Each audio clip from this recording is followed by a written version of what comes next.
Wolf Lady invited a poor Omega as a joke to mock him. But when he arrived, everyone was stunned. The grand estate of the Thornwood family stood like a monument to wealth and power on the outskirts of Boston, its stone walls weathered by centuries of New England winters. Inside, the ballroom glittered with crystal chandeliers and the soft glow of candlelight reflecting off polished marble floors. It was the night of Lady Victoria Thornwood's annual Winter Gala, an event that drew the city's elite like moths to flame, each one eager to display their status and forge connections that would carry them through another year of prosperity. Victoria herself stood near the entrance, her emerald gown catching the light as she surveyed her domain with the satisfaction of a queen. At 28, she had inherited not only her father's shipping fortune, but also his sharp business acumen and, some whispered, his cruel streak. Her dark hair was swept into an elaborate arrangement, diamonds glinting at her throat and wrists. She was beautiful, in the way a winter storm is beautiful, striking, cold, and potentially dangerous. "Did you actually send him an invitation?" her cousin Margaret whispered, sidling up with a champagne flute in hand. Victoria's lips curved into a smile that didn't reach her eyes. "Of course I did. Can you imagine? James Whitmore, the Omega who cleans the offices at Father's shipping company, walking through these doors? The look on everyone's faces will be priceless." Before we continue, if you're enjoying this story, please subscribe and let us know in the comments where you're watching from. Now, let's see what happens next. Margaret giggled behind her hand. "You're terrible, Victoria. The poor man probably doesn't even own proper evening attire." "Precisely the point," Victoria replied, her voice dripping with amusement. "I want everyone to see the contrast. These people need to be reminded of their place in the world. And what better way than to parade someone from the absolute bottom of society through our midst?" The invitation had been sent 3 weeks prior, delivered to the cramped boarding house where James Whitmore rented a single room on the 3rd floor. Victoria had personally penned it, her handwriting elegant and formal, requesting the honor of his presence at her winter gala. She'd even included a note suggesting he might find the evening enlightening and full of opportunities. It was a masterpiece of false kindness, and she'd laughed as she sealed the envelope. What Victoria didn't know was that James Whitmore had spent those 3 weeks in a state of careful consideration. At 32, he had learned to read between the lines of life's cruelties. He knew exactly what Victoria Thornwood intended. He'd seen the way she looked at him on the rare occasions their paths crossed at the shipping office, her gaze sliding over him as if he were part of the furniture, barely worth acknowledging. He understood that this invitation was meant to humiliate him, but James Whitmore was not the man Victoria thought he was. He had arrived in Boston 5 years ago with nothing but the clothes on his back and a past he never spoke of. He'd taken the janitorial position at Thornwood Shipping because it was honest work that paid enough to keep him fed and housed, and because it allowed him to remain invisible. Invisibility had become his greatest asset, a shield against a world that had taught him the cost of being seen. The boarding house where he lived was a far cry from the Thornwood estate. The walls were thin, the heating unreliable, and the other residents were a collection of dock workers, seamstresses, and others who scraped by on the margins of Boston's prosperity. But James kept his room immaculate, his few possessions organized with military precision. On the small desk by the window sat a collection of books, philosophy, history, literature, borrowed from the public library and read by candlelight late into the night. On the evening of the gala, James stood before the cracked mirror in his room, adjusting the collar of a shirt he'd spent hours washing and pressing until it was crisp and white. His suit was old but well-maintained, the fabric showing its age but clean and properly fitted. He'd saved for months to have it tailored, taking it to an elderly seamstress in the North End who'd done the work for a fraction of the usual cost after he'd helped repair her shop door. His reflection stared back at him, a man of average height with dark blonde hair that he'd trimmed himself, careful and precise.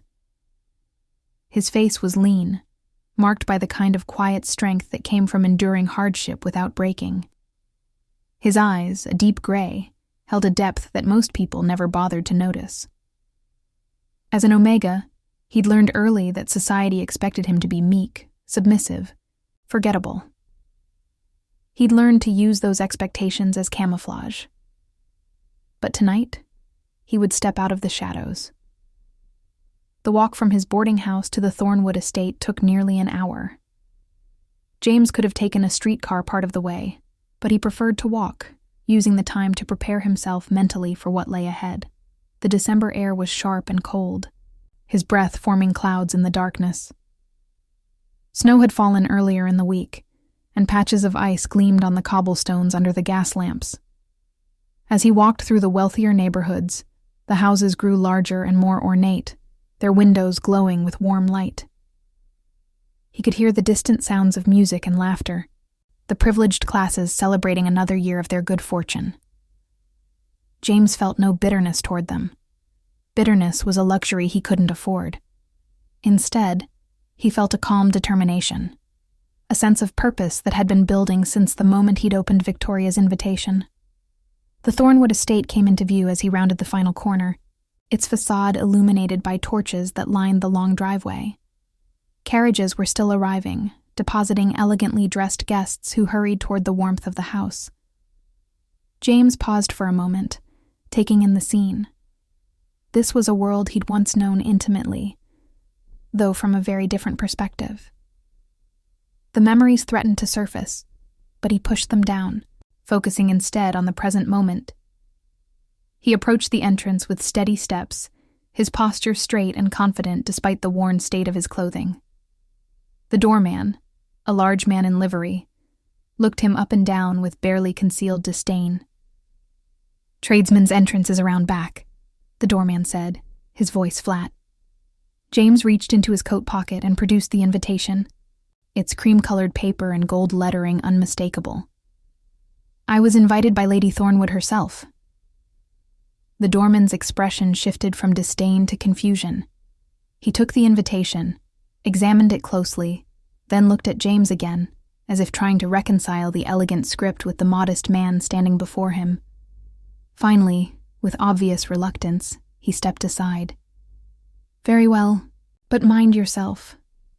James nodded politely and stepped through the doors into a world of light and luxury. The entrance hall was magnificent, with soaring ceilings and walls adorned with oil paintings of Thornwood ancestors. A grand staircase curved upward, its banister polished to a mirror shine. The air was warm and fragrant with the scent of flowers, hothouse roses and lilies arranged in massive displays. The sound of a string quartet drifted from the ballroom, mingling with the chatter of conversation and the clink of crystal. For a moment, James simply stood there, allowing his senses to adjust. Then he moved forward, following the flow of guests toward the ballroom. Victoria was holding court near the center of the room, surrounded by a cluster of admirers, young men from prominent families, older women dripping with jewels, business associates of her late father.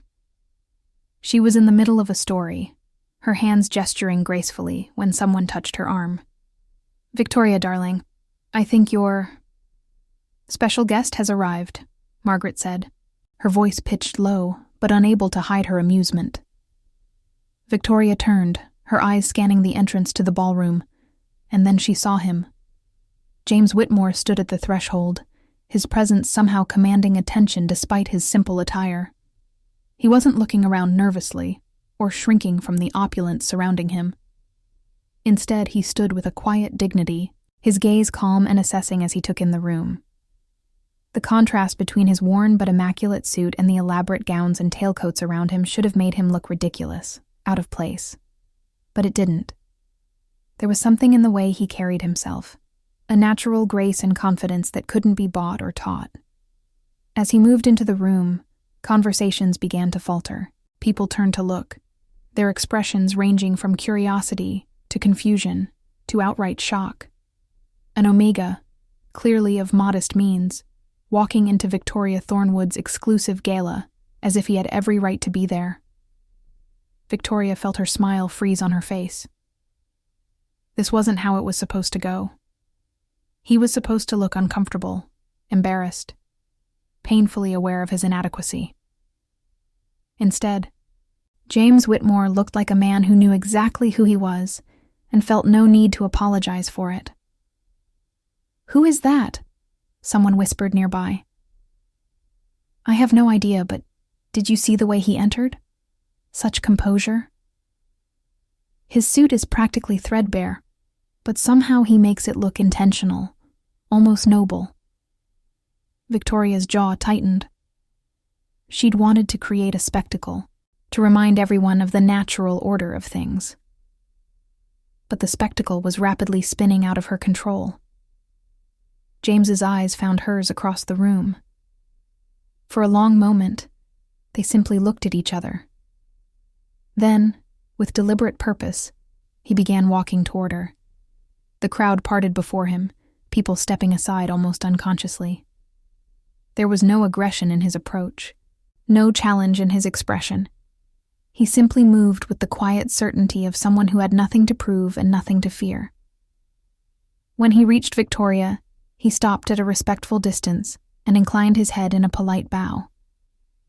"Lady Thornwood, thank you for your invitation. It was most generous of you." His voice was deep and cultured, with an accent that suggested education and refinement.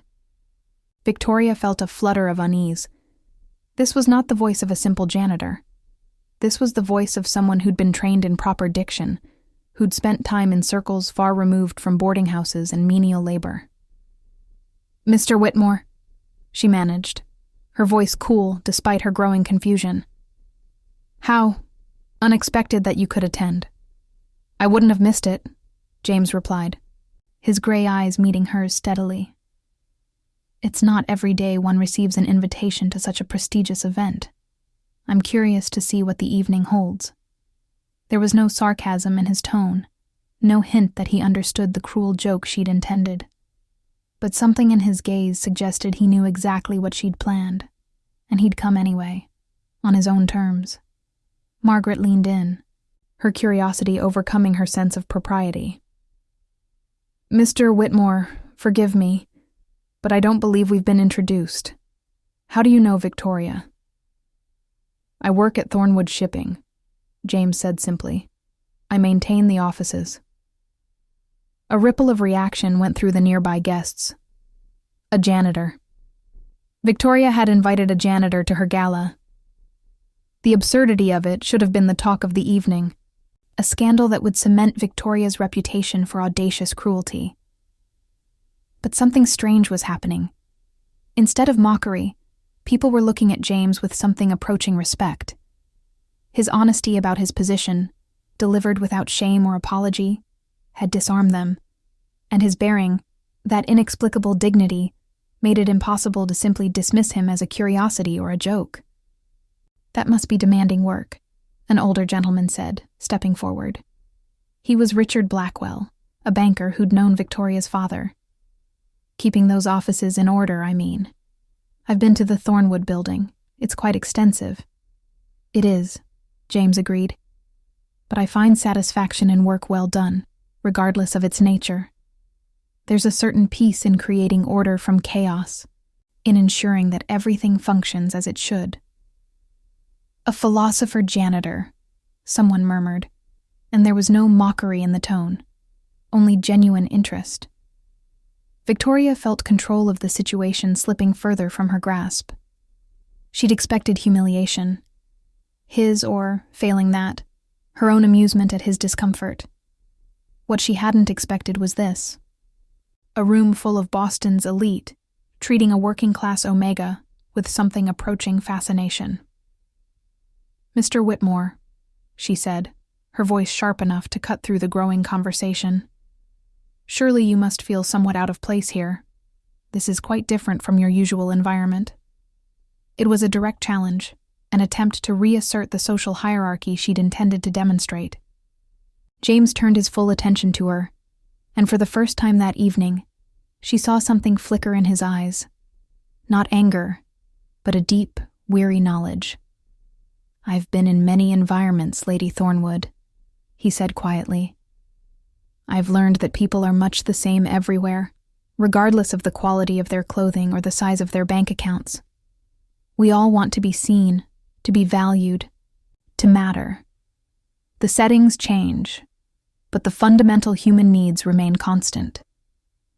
The words hung in the air, simple but profound. Victoria felt her cheeks flush. Somehow, without raising his voice or showing any disrespect, James Whitmore had just delivered a rebuke that cut to the heart of her cruelty. He'd exposed the emptiness of her social games, the hollowness of using another person's dignity as entertainment. "Well said," Richard Blackwell declared, raising his glass. "Well said, indeed. Tell me, Mr. Whitmore, are you a reading man? You speak like someone familiar with philosophy." "I read when I can," James replied. "The public library is one of Boston's great treasures. I've been working my way through the classics: Plato, Aristotle, Marcus Aurelius. Recently I've been reading Emerson. His essays on self-reliance resonate deeply." "Emerson!" An elderly woman in purple silk pushed forward, her eyes bright with interest. "Oh, I adore Emerson. What did you think of his views on conformity?" And just like that, James Whitmore was drawn into a genuine conversation about literature and philosophy with some of the most educated people in Boston. Victoria watched in growing horror as her carefully planned humiliation transformed into something else entirely, a social triumph for the very person she'd meant to mock. People were gathering around James now, asking questions, sharing their own thoughts on books and ideas. He responded to each person with thoughtful attention, his answers revealing a depth of knowledge and understanding that belied his humble circumstances. He quoted passages from memory, drew connections between different philosophical traditions, and spoke with the kind of genuine passion that only comes from someone who reads not for social status, but for the pure love of learning. "How does a janitor come to be so well read?" someone finally asked, the question everyone was thinking. James's expression grew distant for a moment, as if he were looking at something far away. "Life takes us down unexpected paths," he said finally. "I wasn't always a janitor, but circumstances change, and we adapt. The one thing I've held on to through all those changes is my love of learning. Books don't care about your social status or your occupation. They offer their wisdom to anyone willing to receive it." There was a story there, Victoria realized. A history that James Whitmore kept carefully hidden beneath his humble exterior. Who had he been before he became a janitor? What circumstances had brought him so low? And why did he carry himself like a man who'd lost everything but his dignity?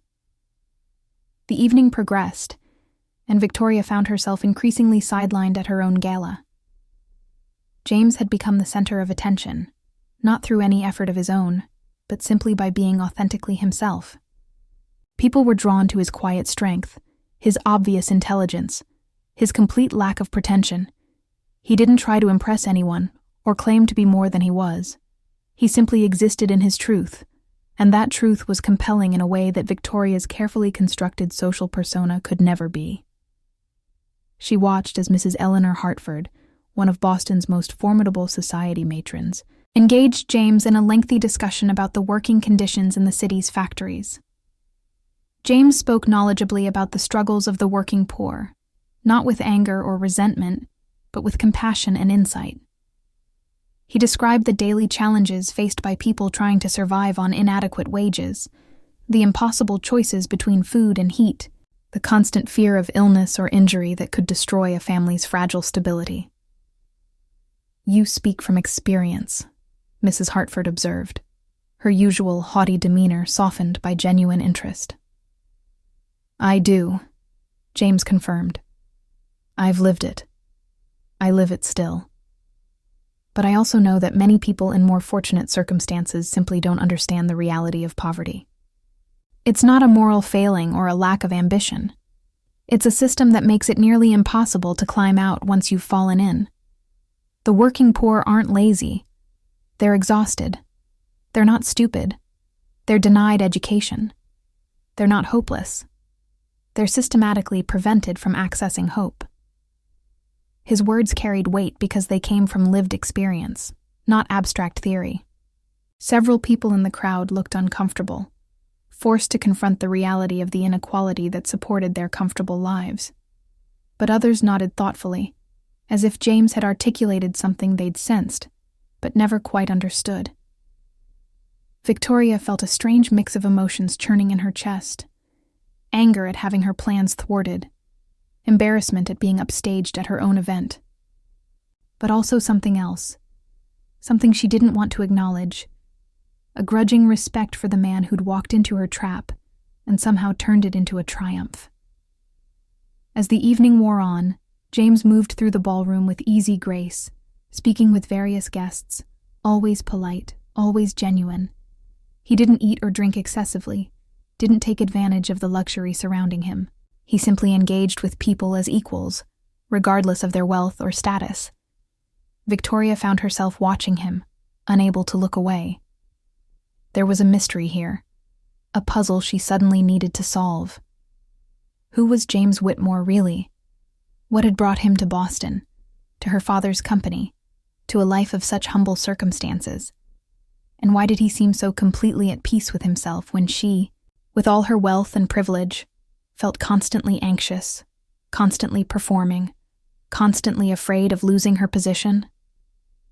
Near midnight, as the gala began to wind down, James approached Victoria once more.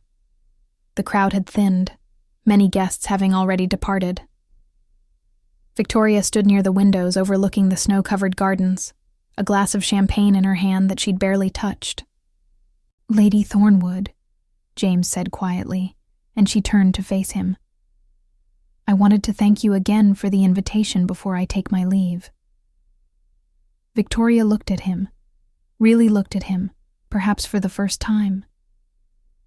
In the softer light of the late evening, she could see the fine lines around his eyes, the shadows that spoke of sleepless nights and hard-won wisdom. He was handsome in an understated way, but it was his eyes that held her, those deep gray eyes that had seen too much and somehow remained kind.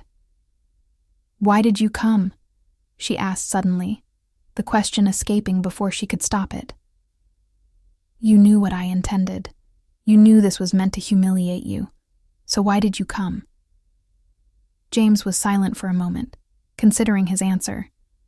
"Because I wanted to see if you were as cruel as I suspected, or if there was something more beneath the surface. Because I thought perhaps you needed to learn that dignity isn't determined by wealth or status. And because—" He paused, a slight smile touching his lips. "I was curious to see what would happen if I refused to play the role you'd assigned me." "And what did you discover?" Victoria asked, her voice barely above a whisper. "That you're unhappy," James said simply. "That you use cruelty as a shield against your own insecurities. That you've built your identity on a foundation of superiority that requires you to constantly prove yourself by diminishing others. And that somewhere beneath all that armor, there might be a person worth knowing, if you'd ever let anyone see her." The words should have felt like an attack, but they didn't. They felt like truth, delivered without malice, simply observed and stated. Victoria felt something crack inside her, a wall she'd built so carefully over the years developing its first fissure. "You don't know anything about me," she said, but there was no heat in the words. "I know what I see," James replied. "I know what it looks like when someone is performing rather than living. I know because I've done it myself, in different ways, for different reasons. The difference is, I've learned that the performance eventually becomes a prison." He inclined his head in a final, respectful bow. "Thank you for the evening, Lady Thornwood. It was enlightening, though perhaps not in the way you intended." As he turned to leave, Victoria found herself speaking again. "Wait." James paused, looking back at her. "Who are you really?" she asked. "And don't tell me you're just a janitor. I saw how you moved through this room, how you spoke, how you carried yourself. You've been trained in etiquette and educated far beyond what your current circumstances suggest. So who are you, James Whitmore?" For a long moment, James simply looked at her, as if weighing whether to answer honestly. Finally, he spoke, his voice low enough that only she could hear.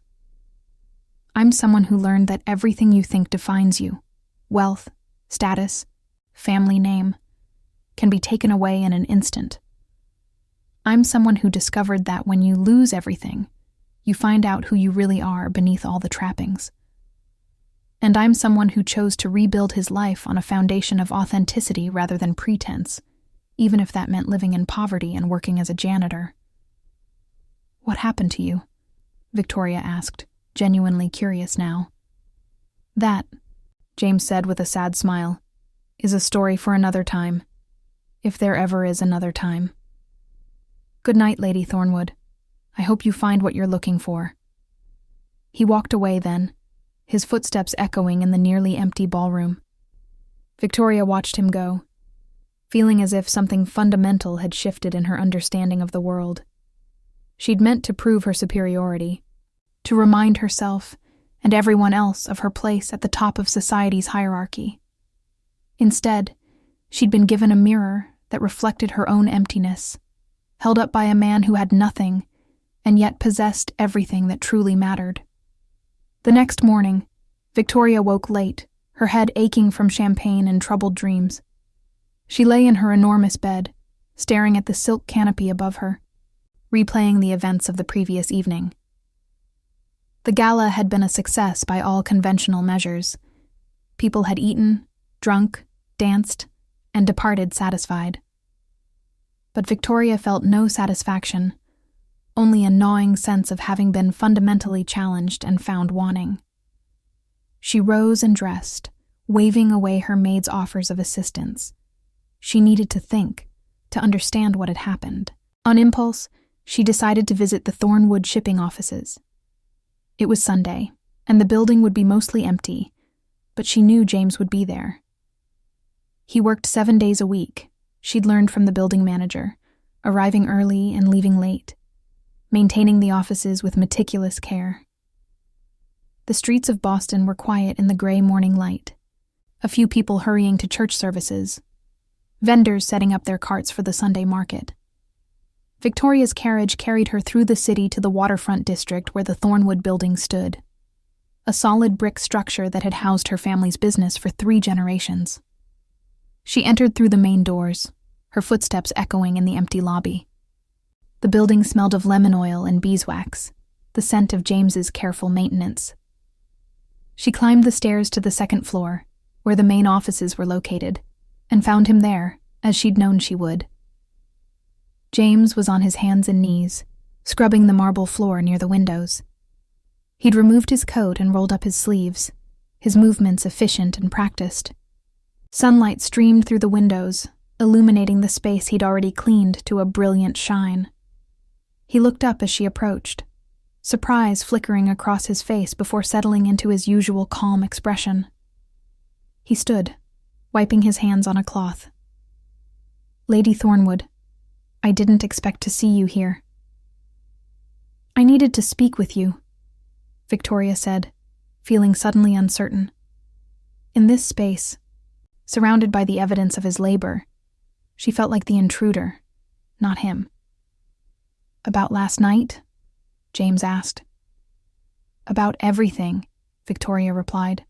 About who you are, about what you said to me, about why I can't stop thinking about it.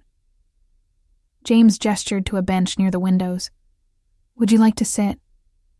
They sat together, an unlikely pair. The wealthy heiress in her expensive day dress, and the janitor in his work clothes, both of them somehow stripped of their usual armor, in the quiet Sunday morning light. Tell me your story, Victoria said. Please, I need to understand. James was quiet for a long time, his gaze distant. When he finally spoke, his voice carried the weight of old pain, carefully managed but never quite healed. I was born in Philadelphia, he began. My father was a professor of classics at the university. My mother the daughter of a shipping merchant. We weren't as wealthy as your family, but we were comfortable, respected. I was educated at the finest schools, groomed to follow my father into academia. I studied at Harvard, graduated with honors, began teaching. He paused, his jaw tightening slightly. I was engaged to be married to a woman from a good family. Everything was arranged. Everything was perfect. And then my father made a series of poor investments, trusting the wrong people. Within 6 months, we'd lost everything. The house, the savings, everything. My father died of a heart attack from the stress. My mother followed 6 months later. I think she died of a broken heart. Victoria felt a chill run through her. And your engagement? Ended immediately, James said without bitterness. Her family couldn't allow their daughter to marry a penniless Omega with no prospects. I understood. It was the practical decision. But it taught me something important about the world I'd lived in. That all those relationships, all that respect and affection, was conditional. It was based on what I could offer, not who I was.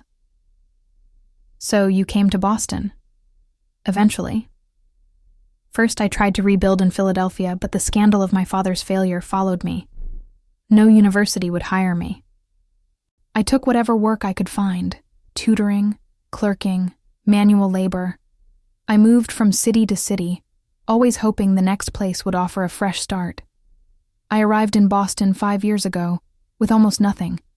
The janitor position at your father's company was the first stable work I'd found in years. I took it gratefully. But you could do so much more, Victoria protested. With your education, your intelligence. Could I? James interrupted gently. I'm an Omega from a disgraced family with no connections and no references. I'm 32 years old with a 5-year gap in my professional history. Who would hire me to teach when I can barely afford decent clothes? The world doesn't work the way you think it does, Lady Thornwood. Talent and education matter, but they're not enough. You need opportunity, and opportunity requires resources I don't have. Victoria felt shame wash over her, hot and uncomfortable. She'd never considered how difficult it would be to climb back up after falling. She'd assumed that anyone with ability could succeed, that poverty was a choice or a moral failing. But James's story revealed a different truth, that the system was designed to keep people in their place, that one disaster could destroy a lifetime of achievement, and that rebuilding was nearly impossible without help. Why do you stay? She asked. Why not leave Boston? Try somewhere else. Because I'm tired of running, James said simply. Because I've learned that geography doesn't solve internal problems. Because I've found a kind of peace here, in the simplicity of honest work and a quiet life. I'm not happy in the way I once imagined happiness, but I'm content. I've learned to find meaning in small things. A well-cleaned floor, a good book, a conversation with a fellow boarder. It's not the life I planned, but it's the life I have, and I've chosen to live it with dignity. They sat in silence for a while, the morning sun climbing higher, filling the office with golden light. Victoria felt as if she were seeing the world clearly for the first time, all her assumptions and prejudices stripped away by James's quiet honesty. I'm sorry, she said finally, for last night, for trying to humiliate you, for being so cruel. James turned to look at her, his gray eyes searching her face. Why did you do it? What did you hope to gain?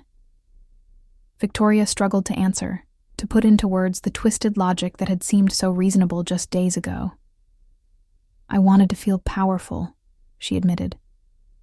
I wanted to remind myself that I was above all that I was safe from the kind of fall you experienced.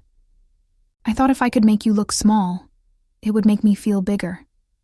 But instead, she trailed off, unable to finish. Instead, you realize that cruelty doesn't make you strong.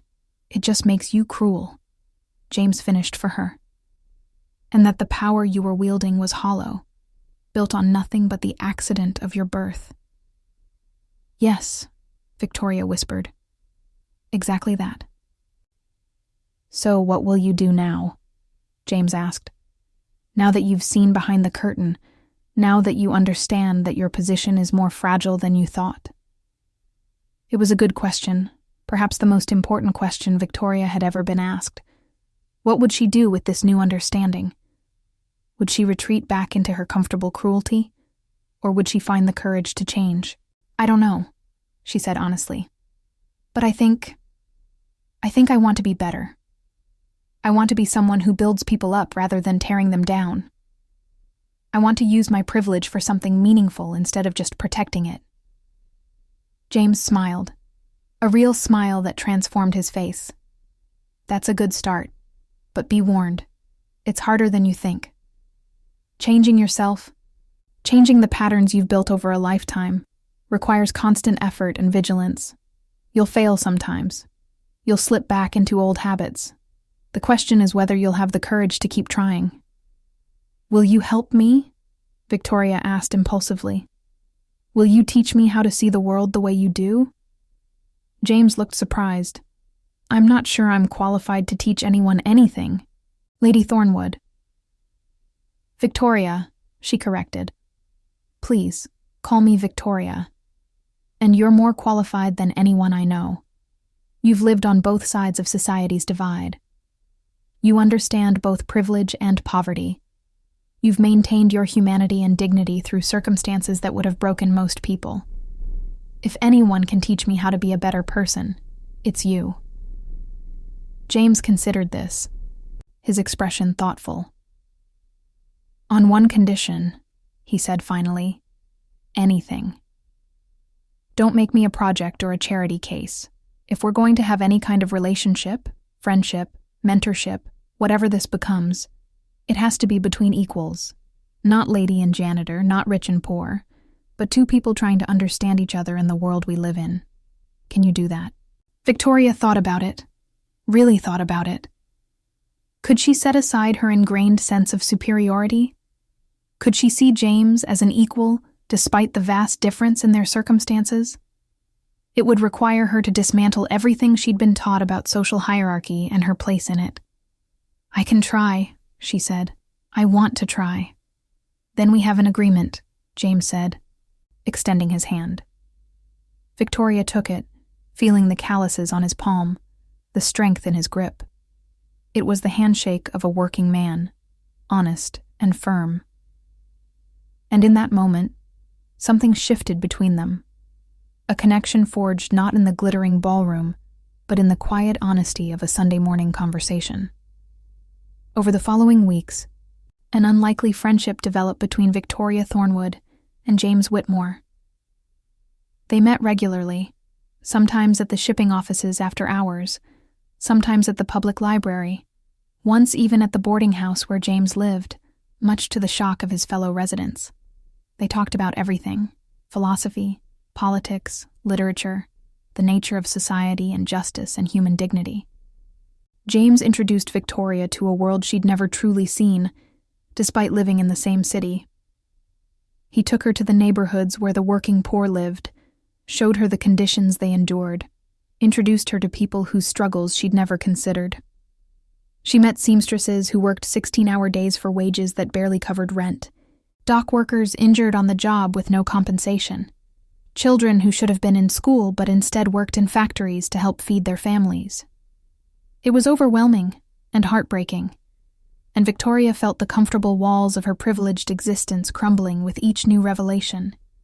But James was patient with her, answering her questions, challenging her assumptions without judgment, helping her develop a more nuanced understanding of the world's complexities. In turn, Victoria shared her own struggles with James, the pressure of managing her father's business empire, the loneliness of her position, the constant performance required to maintain her social status. She confessed her fears of failure, her sense that she was living a life scripted by others rather than one she'd chosen for herself. You have more freedom than you realize, James told her one evening as they sat in the library surrounded by books. Yes, there are expectations and obligations, but you also have resources and power that most people can only dream of. The question is how you'll use them. Will you use your position to maintain the status quo? Or will you use it to create change? What kind of change? Victoria asked.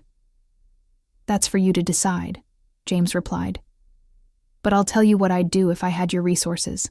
I'd improve working conditions at the shipping company, better wages, safer environments, reasonable hours. I'd invest in education programs for workers' children. I'd use my social influence to advocate for labor reforms.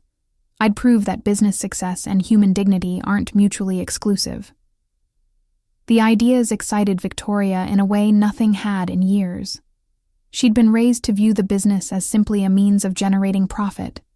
But James was suggesting a different model, one where success was measured not just in financial returns, but in human flourishing. She began implementing changes at Thornwood Shipping, starting small but with clear intent. She raised wages for the lowest paid workers, improved safety protocols, reduced working hours. She faced resistance from the company's board, from other business owners who saw her reforms as dangerous precedent, from members of her own social circle who accused her of betraying her class. But she persisted, drawing strength from her conversations with James, from the gratitude of workers whose lives improved because of her decisions, from the growing sense that she was finally living according to her own values, rather than simply following the script society had written for her. The changes in Victoria didn't go unnoticed. Margaret, her cousin, confronted her one afternoon at a society tea. "What's happened to you?" Margaret demanded, her voice pitched low but intense. "Everyone's talking about how you've gone soft, how you're coddling the workers, how you're spending time with that Omega janitor. You're making yourself a laughingstock, Victoria." Victoria set down her teacup with deliberate care. Am I? Or am I finally becoming someone worth respecting? Tell me, Margaret, what have you done with your life that matters? What will you be remembered for besides wearing expensive dresses and gossiping about people you consider beneath you? Margaret's face flushed with anger and embarrassment.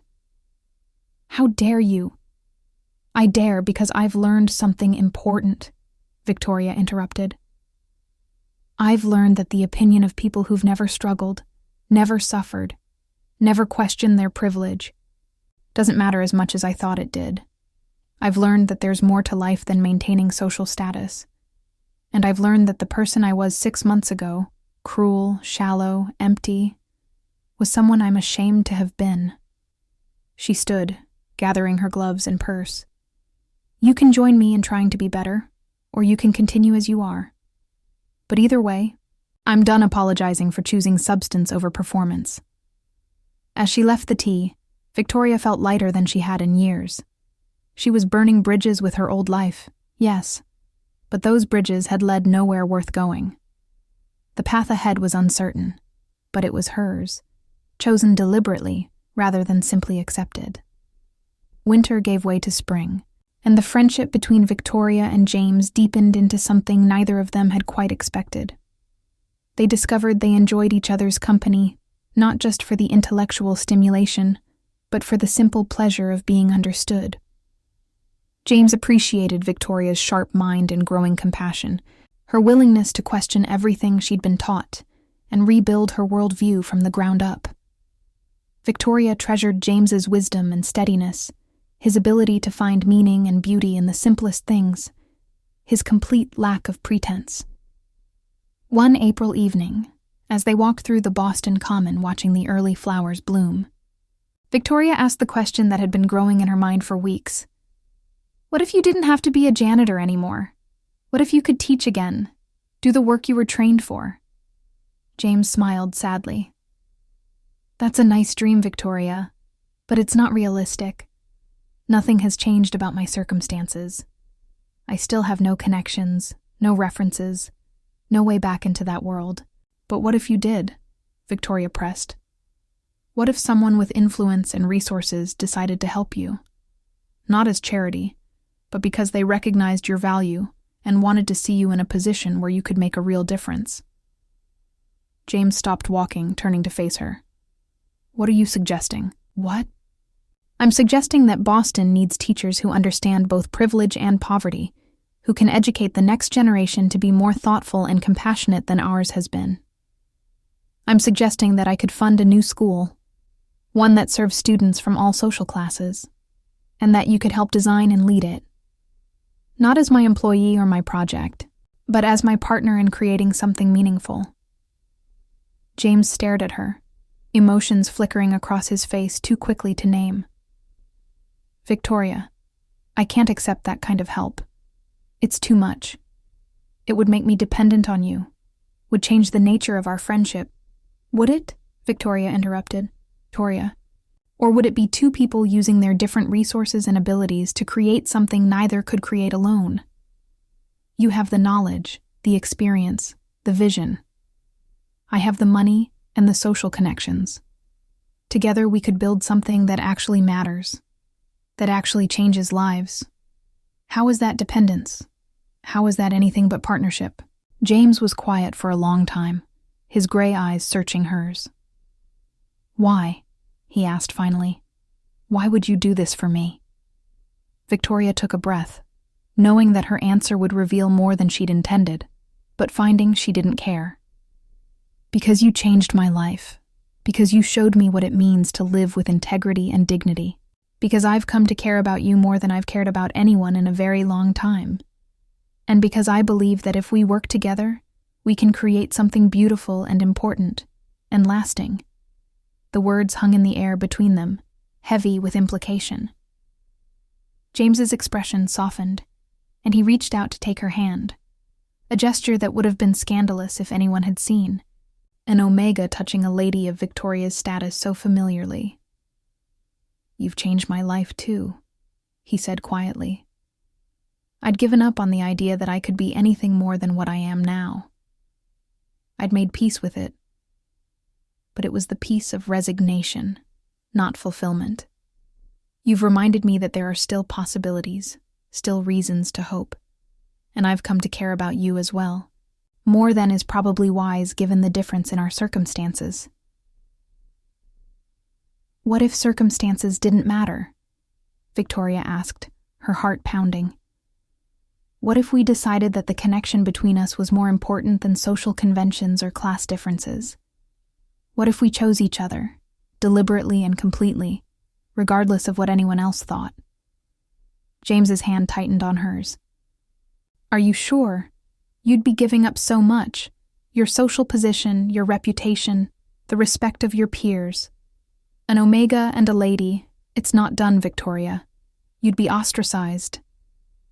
By people whose respect I no longer want, Victoria replied firmly. The people who matter, the people whose opinions I actually value, will understand, and those who don't. Well, I've learned that I can live without their approval. James pulled her closer, his other hand coming up to cup her face gently. You're remarkable, he said. You're brave and stubborn, and you've grown so much in these past months. I never imagined when I walked into your gala that night that it would lead here, to this moment. Neither did I, Victoria admitted. I thought I was setting up a cruel joke. Instead, I met someone who would fundamentally change who I am and what I want from life. Funny how things work out. James smiled, that rare, genuine smile that transformed his whole face. So what do we do now? Now, Victoria said, we build something together. The school first, because that's important, and it will help people. But also a life, a partnership, a future that we choose for ourselves rather than accepting what society dictates. It won't be easy. Nothing worthwhile ever is, James finished. But yes. Yes to all of it. To the school, to the partnership, to choosing each other despite everything that says we shouldn't. Yes. He leaned in slowly, giving her time to pull away if she wanted to. But Victoria didn't want to. She met him halfway, their lips coming together in a kiss that was gentle and tentative and full of promise.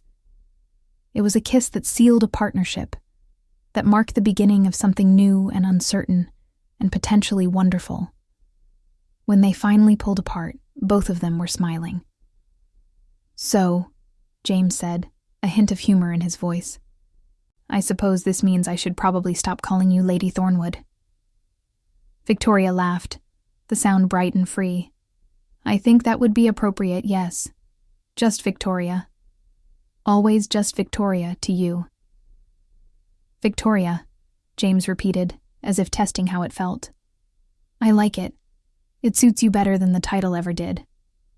They walked on through the common, hand in hand, making plans for the school, for their future, for the life they would build together.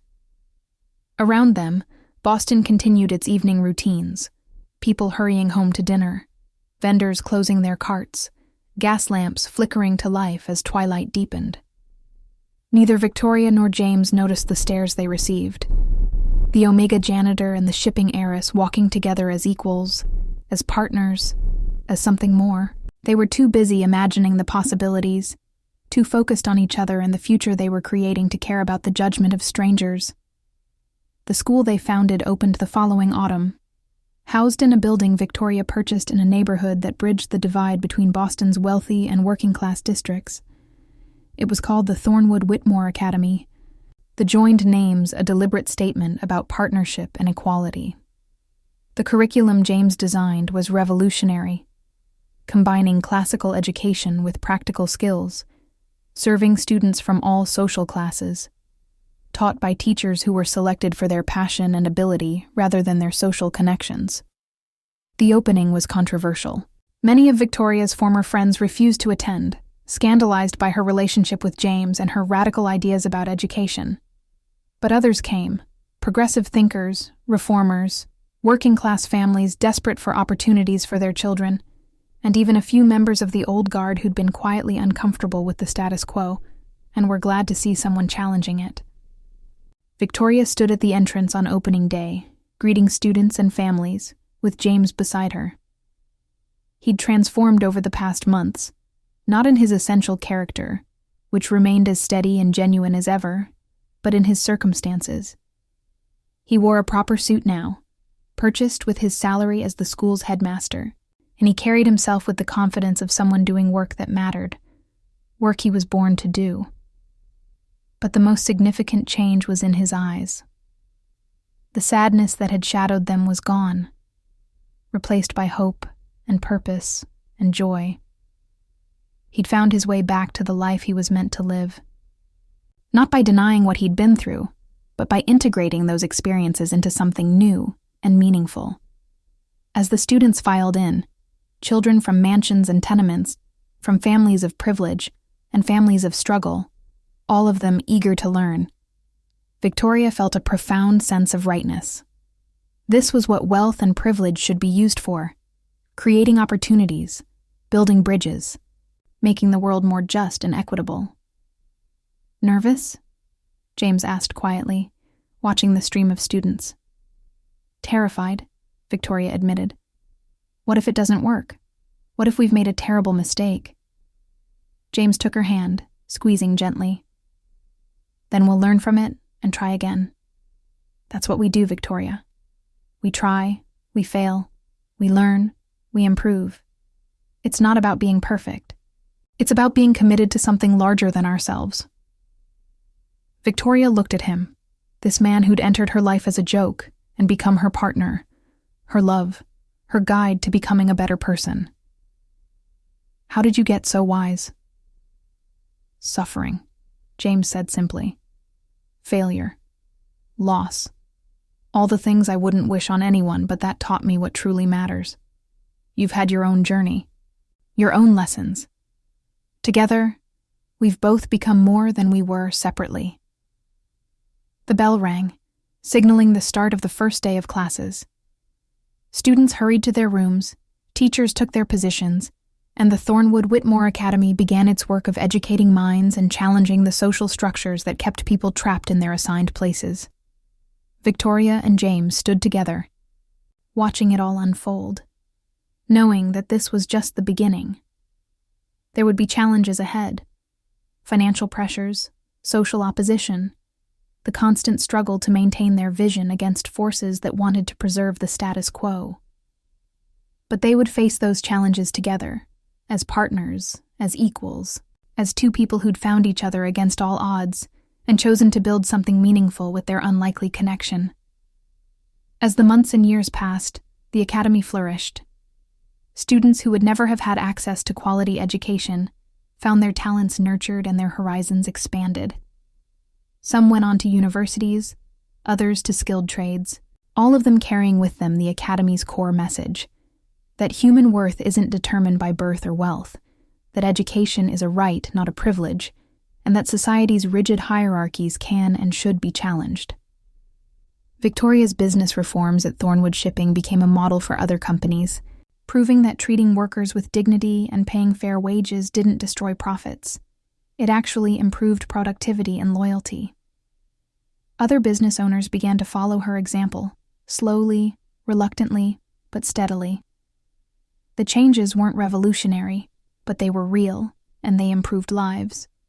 James thrived in his role as headmaster, beloved by students and respected by parents from all social classes.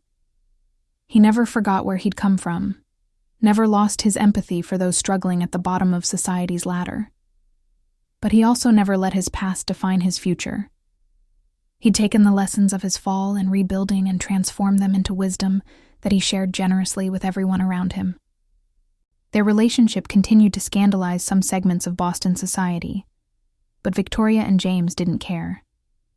They'd built a life based on mutual respect, shared values, and genuine love. A life that was richer and more meaningful than anything either of them could have achieved alone. They married quietly, in a small ceremony attended by friends who valued substance over status, and they built a home that was warm and welcoming, filled with books and laughter, and the constant flow of students and teachers and reformers who gathered there to discuss ideas and plan changes. On the 5th anniversary of the Academy's founding, Victoria and James stood together in the school's courtyard, watching the graduation ceremony. Students from their first class were receiving diplomas, preparing to go out into the world and make their marks. Some were heading to universities, others to apprenticeships, all of them equipped with education and confidence, and the belief that they could shape their own destinies. "Do you remember that night?"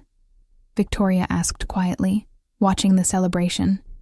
"The night of the gala, when I invited you as a joke?" James smiled. "How could I forget? It was the night my life changed. The night I met someone who would challenge me to hope again, to believe that second chances were possible."